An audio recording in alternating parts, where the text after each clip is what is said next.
चले आए, जान हथेली पे ले आए। मेजर मोहम्मद आली আশরাফ বীর প্রতীক। আপনার কি অভিজ্ঞতা?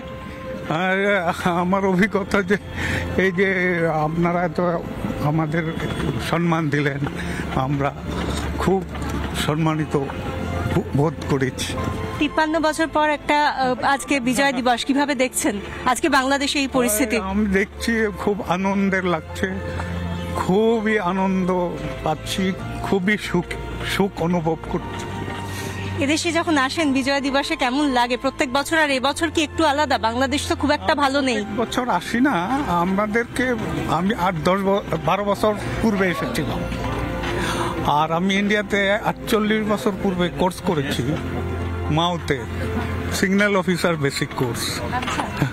তো আমি অনেকবার ভারতে এসেছি, আর যুদ্ধের সময় তো ভারতেই ছিলাম। কটা গুলি খেতে হয়েছিল? 5টা গুলি লেগেছিল আমার কোমরে। আমি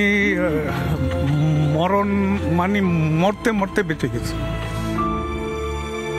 একের পর এক ওয়ার ভেটারান্স বা যারা 71-এর যুদ্ধে যারা লড়ে গিয়েছেন, যারা বাংলাদেশ গঠনে নিজেদের কারিগর তৈরি করে গিয়েছেন, সেরকম একজন মানুষ আমাদের সঙ্গে এই মুহূর্তে রয়েছেন। এই দিনে এসে আমরা প্রত্যেকবারই সেরকম কিছু মানুষের সম্মুখীন হই, এবং আজকে আমরা রয়েছি এমনই একজন মানুষের সঙ্গে। স্যার, আপনার নামটা জানতে চাই। Commander DJ Claire.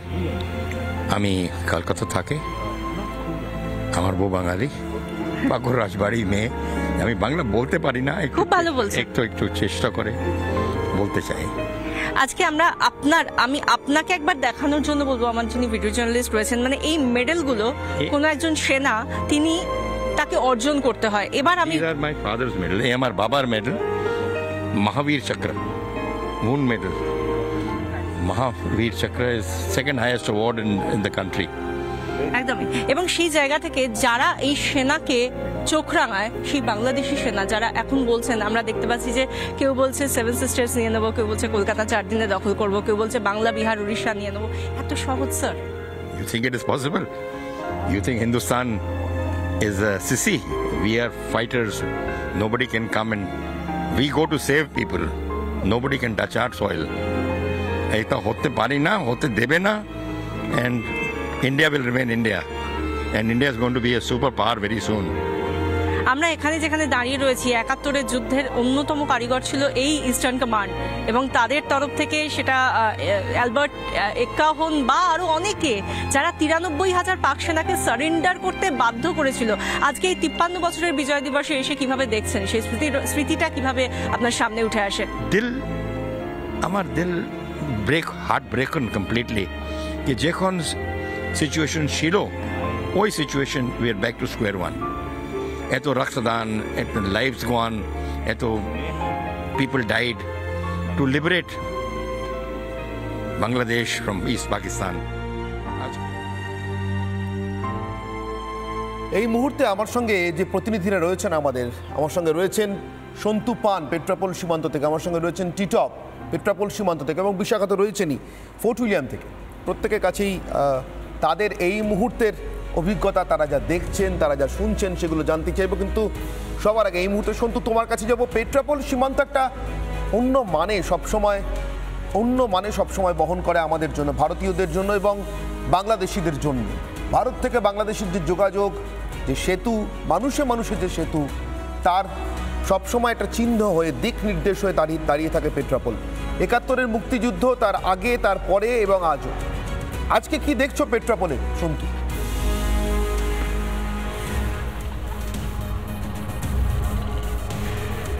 একদমই তাই অনির্বাণ, ছবি দেখানোর চেষ্টা করবো এই মুহূর্তে যারা বাংলাদেশিরা রয়েছেন, যারা বাংলাদেশে ফিরছেন, তাদের সঙ্গে সরাসরি কথা বলার চেষ্টা করবো।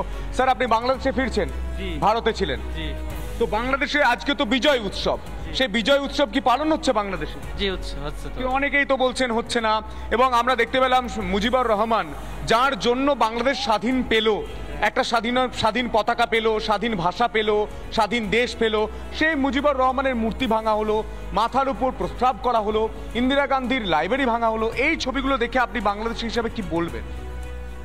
আমি কি বলবো, এটা তো লজ্জা লাগছে, খারাপ লাগছে। খারাপই লাগে, আবার আমাদের দেশের জনগণ তো দলীয় ভাবে কাজ করে, আপনার পাসপোর্টটা যদি একটু ছবিটা দেখান, মানে আমরা যদি দেখানোর চেষ্টা করি, উনি বাংলাদেশি, ভারতে এসেছিলেন, ভারত ঘুরেছেন।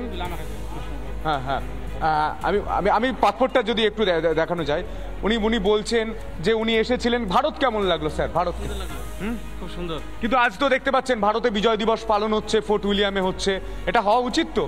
জি জি জি জি। উনি এই মুহূর্তে অনেকেই রয়েছেন, আমি অনেকের সঙ্গেই কথা বলবো। ওনার পাসপোর্টটা একবার যদি দেখান, সযত্নে পাসপোর্টটা রেখেছেন।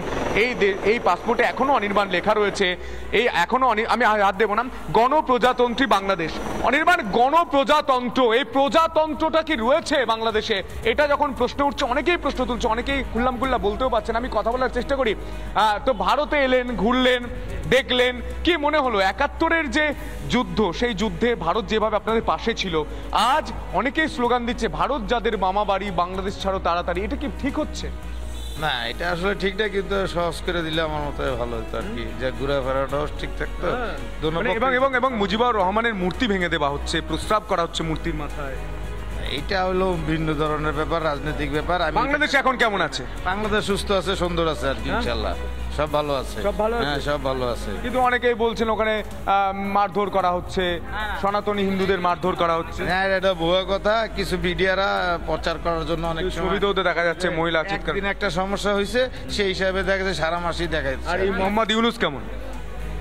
এখন ভালো আছে। এখন ভালো আছে? হ্যাঁ, এখন ভালো। মানে আগে খারাপ ছিল, এখন ভালো। আগে ওই যে আগে আমি খারাপের কথা বলি নাই, আপনার কথাই আপনি খারাপ বলতেছেন, কিন্তু আমার কাছে সবসময় ভালো। নাহলে ওনাকে আমরা তত্ত্বাবধায়কের দায়িত্ব দেওয়া হলো কেন? আমি কথা বলার চেষ্টা করি। কাকু, আপনার সঙ্গে একটু কথা বলি। নমস্কার। হ্যাঁ, কি বলবেন? তুমি আমার সঙ্গে থাকো, আমি সরাসরি চলে যাব আমাদের আরেক প্রতিনিধি টিটপের কাছে। টিটপও পেট্রোপোলেই রয়েছেন, আর একটু সরে একটু দূরে অন্য একটি জায়গা থেকে রয়েছেন আমাদের সঙ্গে। পেট্রোপোল থেকেই রয়েছেন আমাদের প্রতিনিধি টিটপ। তুমি কি দেখছো?